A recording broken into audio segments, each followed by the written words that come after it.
Sandalwood ನಟಿ Ranya Rao gold smuggling ಪ್ರಕರಣಕ್ಕೆ ಸಂಬಂಧಪಟ್ಟಂತೆ ದಿನಕ್ಕೊಂದು ಟ್ವಿಸ್ಟ್ ಸಿಗ್ತಾ ಇದ್ದು ವಿಚಾರಣೆಯಲ್ಲಿ ಬಗೆದಷ್ಟು ಬಯಲಾಗ್ತಾ ಇದೆ ಈಕೆಯ ರಹಸ್ಯ.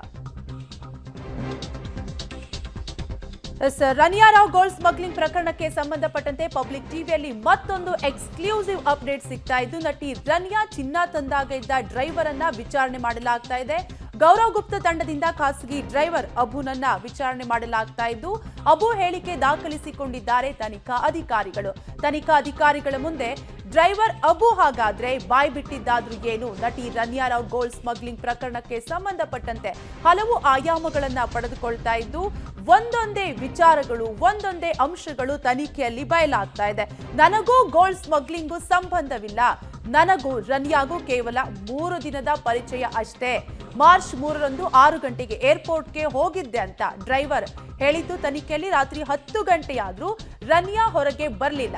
ಫೋನ್ ಮಾಡಿದ್ರೆ ಮೊಬೈಲ್ ಸ್ವಿಚ್ ಆಫ್ ಆಗಿತ್ತು ಅಂತ ತನಿಖೆಯ ಸಂದರ್ಭದಲ್ಲಿ ಡ್ರೈವರ್ ಪೊಲೀಸರ ಮುಂದೆ ಹೇಳಿಕೆ ನೀಡಿದ್ದಾನೆ. ಜತೀನ್ ಸರ್ಗೆ ಕಾಲ್ ಮಾಡಿ ಮನೆಗೆ ನಾನು ವಾಪಸ್ ಬಂದೆ, ರನ್ಯಾ ಅರೆಸ್ಟ್ ಆಗಿದ್ದು ನನಗೆ ಗೊತ್ತಾಗಿದ್ದೆ ಬೆಳಗ್ಗೆ ಅಂತ ಡ್ರೈವರ್ ಹೇಳಿಕೆ ನೀಡಿದ್ದು ತನಿಖಾ ಅಧಿಕಾರಿಗಳ ಮುಂದೆ ಅಬು ಹೇಳಿಕೆ ದಾಖಲಾಗಿದೆ. ನನಗೂ ಗೋಲ್ಡ್ ಸ್ಮಗ್ಲಿಂಗು ಯಾವುದೇ ರೀತಿಯಾದಂತಹ ಸಂಬಂಧವಿಲ್ಲ ಅಂತ ಡ್ರೈವರ್ ಅಬು ಹೇಳಿಕೆಯನ್ನ ನೀಡಿದ್ದಾನೆ. ತನಿಖಾ ಅಧಿಕಾರಿಗಳ ಮುಂದೆ ಒಟ್ಟಾರೆಯಾಗಿ ಒಬ್ಬೊಬ್ಬರನ್ನೇ ಈಗಾಗಲೇ ತನಿಖೆಯನ್ನ ನಡೆಸ್ತಾ ಇದ್ದಾರೆ, ವಿಚಾರಣೆಯನ್ನ ಮಾಡ್ತಿದ್ದಾರೆ. ಡೀಟೇಲ್ಸ್ ಕೊಡ್ತಾರೆ ನಮ್ಮ ಪ್ರತಿನಿಧಿ ಮುರಳೀಧರ್.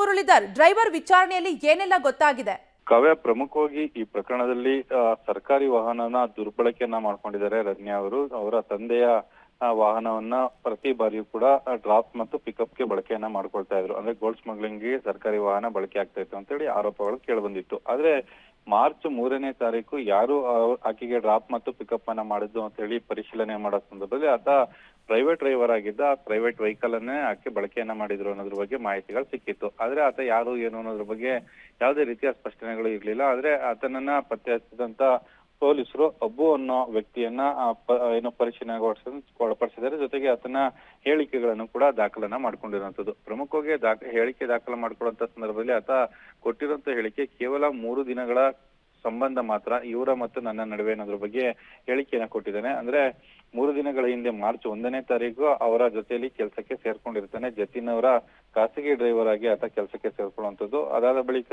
ಮಾರ್ಚ್ 2ನೇ ತಾರೀಕು ಮಧ್ಯರಾತ್ರಿ 12:30ಕ್ಕೆ ಅಂದ್ರೆ 4:30ಕ್ಕೆ ಫ್ಲೈಟ್ ಇತ್ತು. 12:30ರ ಸಂದರ್ಭದಲ್ಲಿ ನಾನು ಏರ್ಪೋರ್ಟ್ಗೆ ಆಕೆಯನ್ನ ಡ್ರಾಪ್ ಅನ್ನ ಮಾಡಿ ಮತ್ತೆ ಬೆಳಗ್ಗೆ ಬಂದು ಕೆಲಸಕ್ಕೆ ಬಂದಿದ್ದೆ.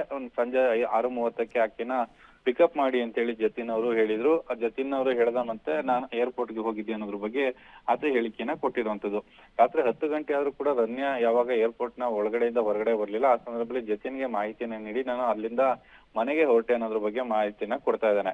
ಅಂದ್ರೆ ಅದರಲ್ಲಿ ಒಂದೊತ್ತು ಸ್ಪಷ್ಟವಾಗಿ ಗೊತ್ತಾಗ್ತಾ ಇದೆ, ಜತೀನ್ ಅವರ ಕುಟುಂಬಕ್ಕೂ ಮತ್ತು ಅಬುಗೂ ಅಂದ್ರೆ ಅವತ್ತಿನ ಖಾಸಗಿ ಡ್ರೈವರ್ಗೂ ಯಾವುದೇ ರೀತಿಯ ನಿಕಟವಾದ ಸಂಪರ್ಕ ಇರಲಿಲ್ಲ. ಕೇವಲ 3 ದಿನಗಳ ಸಂಪರ್ಕ ಮಾತ್ರ ಇದ್ದಿರುವಂತದ್ದು. ಆ ಹಿನ್ನೆಲೆಯಲ್ಲಿ ಆತ ಹೊರಗಡೆ ಬರ್ತಾನೆ. ಹೊರಗಡೆ ಬಂದ ಬಳಿಕ ಈಗ ಪೊಲೀಸರ ಮುಂದೆ ಹೇಳಿಕೆಯನ್ನ ಕೊಟ್ಟಿರುವಂತದ್ದು. ಹೇಳಿಕೆಯಲ್ಲಿ ಈ ಎಲ್ಲ ಮಾಹಿತಿಗಳು ಕೂಡ ಬಹಿರಂಗ ಆಗ್ತಾ ಇರುವಂತದ್ದು. ಕಾವ್ಯ, ಥ್ಯಾಂಕ್ ಯು ಮುರಳೀಧರ್ ಡೀಟೇಲ್ಸ್ಗಾಗಿ.